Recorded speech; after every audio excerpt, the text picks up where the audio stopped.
నేను మీ Hemamali and welcome to film updates. మరి ఈ రోజే సారంగపాణి జాతకం ఎలా ఉంది ఏంటి అన్నది చెప్పేద్దాం అనుకుంటున్నా, ఎక్కువ లాగ్ లేకుండా. మరి ఈ సినిమాని అయితే ఇంద్రగంటి మోహన్ కృష్ణ గారు డైరెక్ట్ చేశారు అండ్ వివేక్ సాగర్ గారు మ్యూజిక్ చేశారు. శ్రీదేవి ప్రొడక్షన్స్ మీద మనకి సినిమా అయితే ప్రొడక్షన్స్ ద్వారా మనకైతే మన ముందుకు వచ్చింది. అండ్ ఇందులో ప్రియదర్శి, రూప, అవసరాల్ శ్రీనివాస్ గారు అండ్ తనిఖీల బర్ని గారు అండ్ వెన్నెల కిషోర్ గారు, హర్ష గారు, ఇలా చాలా మంది ఉన్నారనమాట. రూపలక్ష్మి, నరేష్ గారు, ఇలా చాలా మంది ఈ సినిమాలో అయితే మనకు కనిపించి సో నవ్వించే ప్రయత్నం అయితే చేశారు. ఇంతకీ ఓవరాల్ గా సినిమా ఎలా ఉందంటే పర్లేదు, కొంచెం అవుట్డేటెడ్ లైనప్ అయినప్పటికీ కూడా కామెడీ పరంగా కొన్ని తెలుగు అచ్చమైన తెలుగు ప్రాసలు అయితే మనం చూస్తూ ఉన్నాం అనమాట.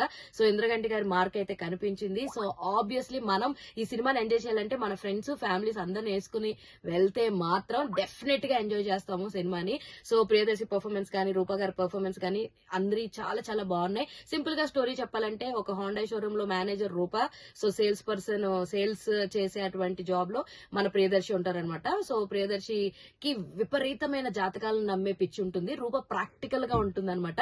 సో అలాంటిది వీళ్ళిద్దరు ప్రేమలో పడతారు. సో పెళ్లి చేసుకుందాం ఫిక్స్ అయిపోతాడు. కాకపోతే ఒక చిన్న సమస్య వస్తుంది.